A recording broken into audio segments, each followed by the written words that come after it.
it's springtime once again.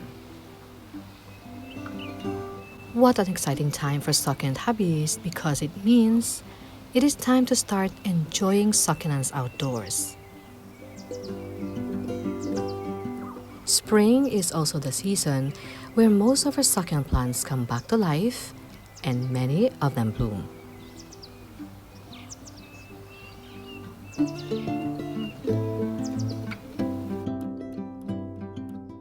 Generally, most plants are actively growing around this time of the year, as the days get longer and the temperature becomes warmer. As a result, plants' growth speeds up and many produce flowers. Hello everyone, my name is Risa Ebro, and in today's video, let's talk about flowering succulents. Succulents are flowering plants, but not all of them will flower each year. Some may take several years to bloom, but they can lose their vitality and die when they do. Some produce gigantic and attractive flowers, while others are barely noticeable.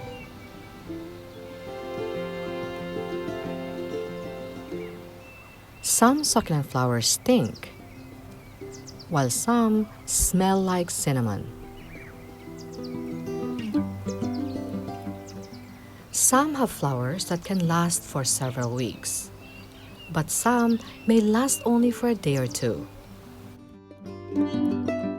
Around this time of the year last year, our CRASSULA springtime bloomed. It was gorgeous and attracted bees and butterflies.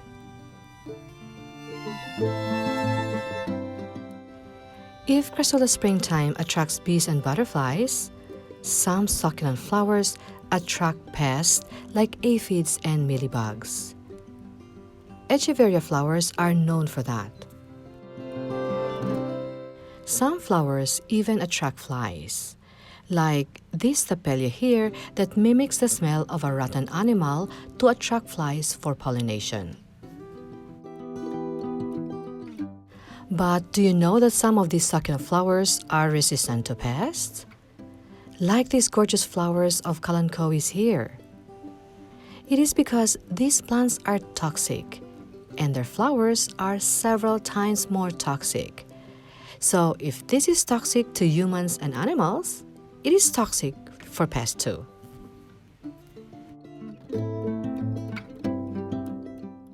When succulents start flowering, some people wonder if the plant will die or continue living.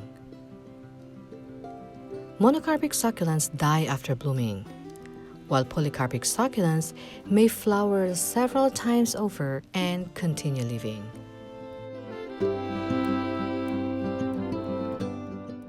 Examples of monocarpic succulents are the eoniums, agaves, sempervivums, and kalanchoes.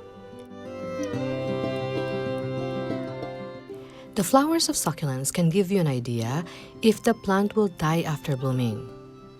Even though you do not know what genre the plant belongs to, there are ways to tell. One common characteristic you'll see is their massive and showy blooms, like these agaves here with flowers reaching up to the skies, and these eoniums that you will never miss once they bloom because they stand out in the garden.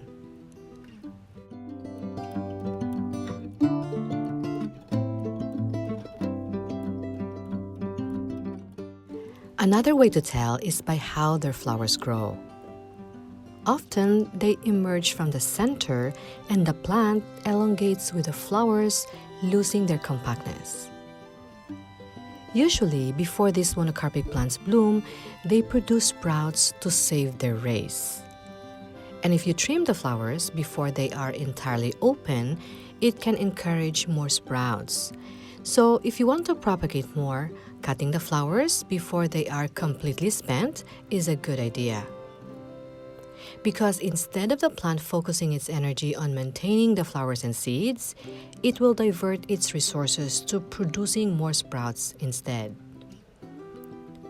But keep in mind that although you'll encourage them to grow more sprouts, the mother plant may slowly lose its vitality as it ages. By the way, spring is also the best time to start planting your succulents or start propagating them.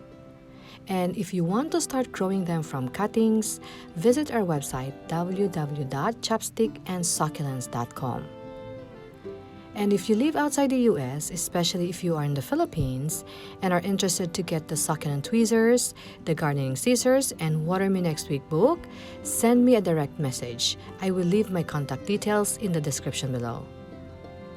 Enjoy gardening with succulents this spring, and I will see you in the next video.